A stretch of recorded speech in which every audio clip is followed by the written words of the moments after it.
very much. I very much appreciate you being here. We have hurricane reports on Hurricane Michael. Unbelievably destructive, powerful. The one good thing we can say, we were just discussing, is that it was the fastest hurricane anybody's seen. It just was speedy. If it wasn't, there'd be absolutely nothing left. It was incredibly powerful. You've seen the destruction. It's moving through Georgia now at a much lesser pace, both in terms of speed and in terms of its power, 50, 60 mile an hour winds. But some of those winds reach almost 200 miles an hour, which is unheard of. People are saying it's the third most powerful that they've seen hit our country anywhere. We've done, I'll tell you, FEMA has gotten rave reviews. The first responders, law enforcement, everybody's gotten rave reviews. I just spoke with Governor Scott. They're very happy. Food is being now, following the hurricane, being now brought in. We have unbelievable large amounts of water and food and everything that people can want. The electric companies have been terrific. They're already working. The roads are being cleared out. Many trees are in the path of the electric companies. The roads are being cleaned right now. They're being, for the most part, they're open enough to get the electric companies in. And a lot of electricity is already back on. Some of the off electricity is already back on. That's in Florida. They're following up in Georgia. A lot of water will be in North and South Carolina, added to the horrible situation they had with Florence 2 weeks ago. But they're incredible people, and they know how to do it. They've done it before, and they'll do it again, but they know how to do it. So we've had great reports in everything. The big problem with this hurricane was the tremendous power. And fortunately, it was very fast. It went through Florida very, very quickly. It didn't linger, didn't come back as we had in Texas, where it actually came back a second time and then a third time. Went out, filled up, came back. This one went very quickly, but it's tremendous destruction. The areas where as the path that it chose is incredible, the kind of destruction. We've not seen destruction like that in a long time. But it's the rebuilding, I could actually say the rebuilding process and the survivor looking process. We hope we don't have too much of that. The area most affected was hopefully 100% evacuated, but there's always somebody that stays, and in this case, they would have been in big trouble. But so far, the reports, as you know, are very good. So I want to thank you for that, and I don't know if you have any questions on the hurricane. Does anybody have any questions, John? Do you have enough time to focus on the hurricane? A very busy day at the White House. Yeah, I do. I have a very busy day today. We're doing, as you know, having to do with copyright music. We're doing right now the Save Our Seas Act of 2018, which is a very important thing. And yesterday I had a tremendous rally in Pennsylvania. And we had thousands of people lined up, and you couldn't tell those people. And they were there for a day and a half before. And I couldn't tell people that have been standing in line for a day and a half wanting to get into the arena that I'm not going. I went there. We had great control over what we were doing, both in Air Force One at the White House and in Florida. And I think you're seeing we're getting tremendous marks for the job that we did. And I wasn't going to disappoint thousands and thousands of people who've been standing on line for, in some cases, a day and a half. I wasn't going to do that, but I think we've really done a job. This is a particularly busy day because we're signing a number of bills, very different kinds of bills. So you'll be seeing me a little while later, I think, with a couple of the senators standing behind me right now, and you'll be seeing me and us in a little while. And we're having lunch with Jim Brown, one of the great football players of all time and a great guy, and Kanye West. They're coming in for lunch. And after that, we're doing some additional interesting things. But we have a busy day, but I always have a busy day. And the economy is doing really well. We think jobs are going to be better than ever. We think records are broken already, but we're going to continue to break the records. So let's talk about the Save Our Seas Act, if we could. And again, thank you all for being here. I want to thank also the members of Congress that are with us at Senator Dan Sullivan, who's been absolutely terrific, worked along with Sheldon Whitehouse, and these two have been spearheading something that's very important, and we want to thank you both, Sheldon. Thank you, Dan. Mr. President. Thank you very much. Thank you. We appreciate it. It's really, I know you worked very hard on it. Work well together. And Mrs. Sullivan, thank you very much for being here. We appreciate it very much. We have Secretary of Commerce Wilbur Ross, who worked along with the senators, and acting NOAA Administrator Admiral Tim Gallaudet. You're here, and thank you for being here, Tim. Thank you very much. Great job you're doing. Every year, over 8 million tons of garbage is dumped into our beautiful oceans by many countries of the world. That includes China, that includes Japan, that includes many, many countries. This waste, trash, and debris harms not only marine life, but also fishermen, coastal economies along America's vast stretches. The bad news is it floats toward us. I've seen pictures recently, and some of you have seen them, where this vast, tremendous, unthinkable amount of garbage is floating right into our coast, in particular along the West Coast. And we're charged with removing it, which is a very unfair situation. It comes from other countries very far away. It takes 6 months and a year to float over, but it gets here, and it's a very unfair situation. It's also unbelievably bad for the oceans. Every year, over 8 million tons of garbage is dumped into our beautiful oceans. And when you think of that number, I mean, to think 8 million tons, and I would say it's probably, senators, I think it's probably more than that based on what I've seen and based on the kind of work that I've seen being done. This dumping has happened for years and even for decades. Previous administrations did absolutely nothing to take on the foreign countries responsible. We've already notified most of them, and we've notified them very strongly. The Save Our Seas Act will help address this problem by extending the marine debris program for 5 additional years. We also are strengthening that up to improve waste management overseas and clean up our nation's water.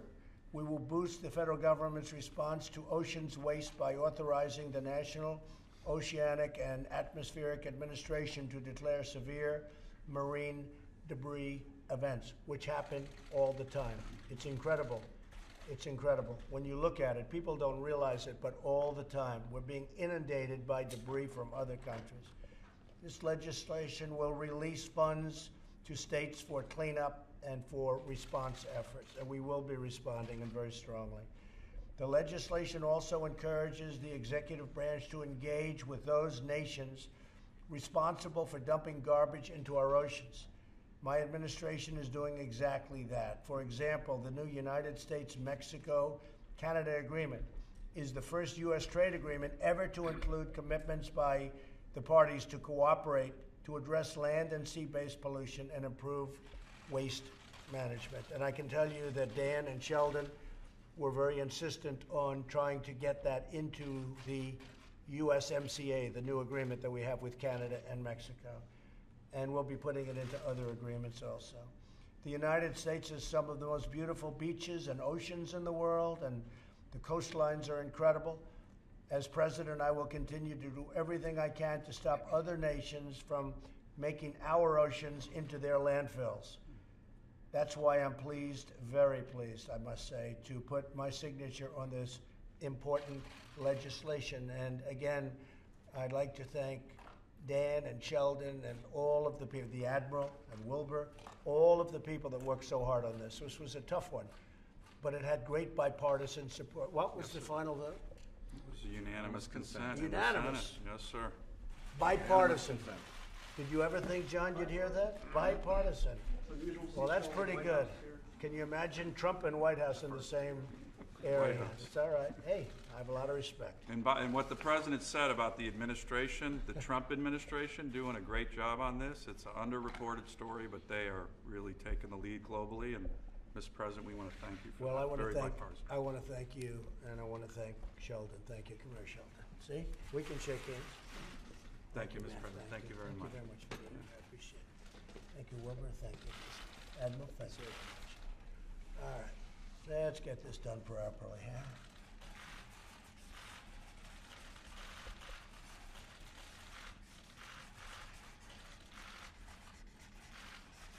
Okay, Great. so with that, we're all completed, and I just want to say it's an honor, and hopefully that goes a long way for our oceans. We've notified other countries that have been abusers. They abuse the ocean. We've notified them already about this, and they're doing things. They tell us they're doing things, and I think in some cases at least they are, but they will be. And I want to thank you very much. Thank you, Mr. Sheldon. President. Thank you Philippines very up much. next, Mr. President. Congratulations. Yes, Philippines that's right. up next. They're one of the worst three.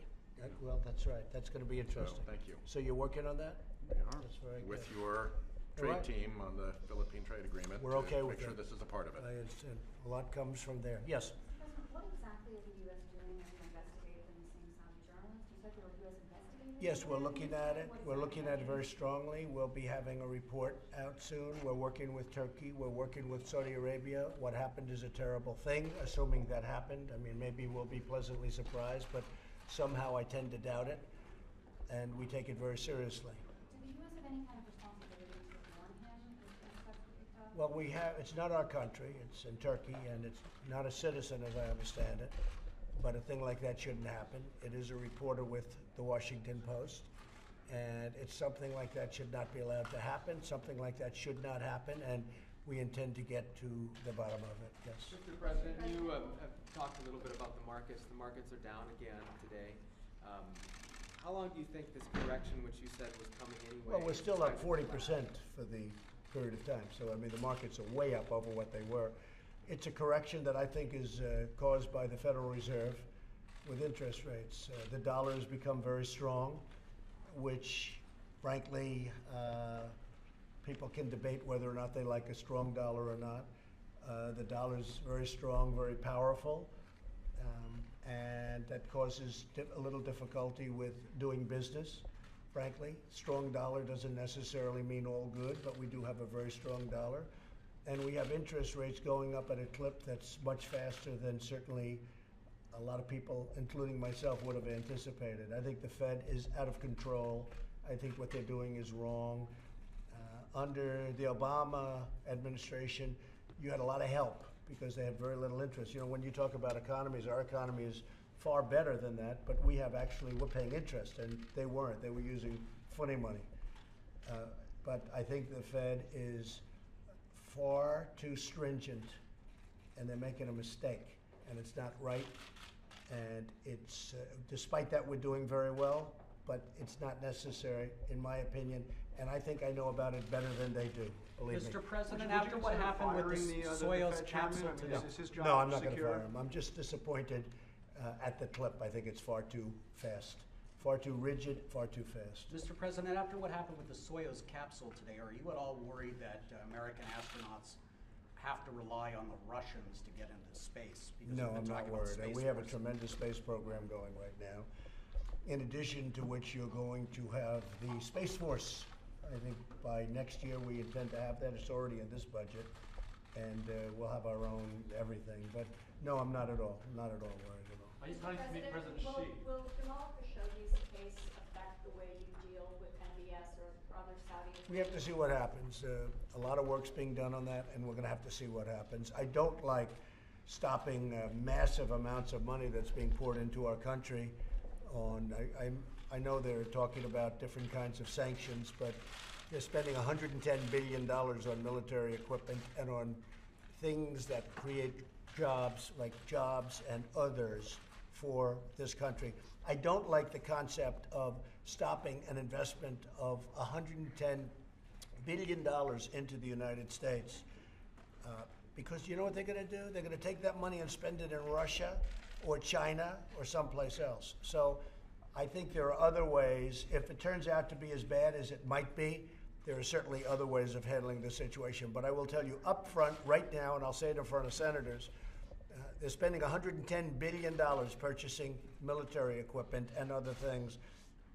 If we don't sell it to them, they'll say, well, thank you very much, we'll buy it from Russia, or thank you very much, we'll buy it from China. That doesn't help us, not when it comes to jobs and not when it comes to our companies losing out on that work. But there are other things we can do. Let's find out what the problem is first, okay? You need sanctions. In that case, you oppose sanctions against Saudi I Arabia. I would not be in favor of stopping a country from spending $110 billion, which is an all-time record, and letting Russia have that money and letting China have that money, because all they're going to do is say, that's okay, we don't have to buy it from Boeing, we don't have to buy it from Lockheed, we don't have to buy it from Raytheon and all these great companies. We'll buy it from Russia, we'll buy it from China. So what good does that do us? There are other things we can do. Well, do you think they should pay a price if it turns Yeah, out that the Saudis? there'll be something that responsible? has to take place. First, I want to find out what happened, and we're looking. Again, this took place in Turkey, and to the best of our knowledge, Khashoggi is not a United States citizen. Is that right? Or is Permanent that right? resident. He's a permanent resident, okay. We don't like it, John. We don't like it, and we don't like it even a little bit. But as to whether or not we should stop $110 billion from being spent in this country, knowing they have 4 or 5 alternatives, 2 very good alternatives, that would not be acceptable to me. Okay, but we're looking for the answer, and I think probably you'll have an answer sooner than people think. Thank you very much. I'll see you in a little while. Mr. President, We'll see you with I'd like to meet Kanye later. President Xi. Yeah, we're going to have you come in for Kanye for just a couple of seconds, okay? Okay, great. We're going to have, he'll be here, and we're going to do a little, you'll have a little fun, okay? I think everybody asks about, you know, we have Kanye West and Jim Brown coming in, and everybody wants to know about, We can come to Jim Brown, too. I like Jim Brown, and Jim Brown is some the running best. back. Hey, do you think the NFL would be paying him a couple of dollars nowadays? What people don't know, he might have been, he was the greatest football player, perhaps. He may have been an even better lacrosse player. Did you know that? At Syracuse. He may have been an even better lacrosse player. And he's a great guy. And he's been with me for a long time. He's been a big supporter. Thank you all very much. You'll come back in a little while. Thank you. Thank you very much.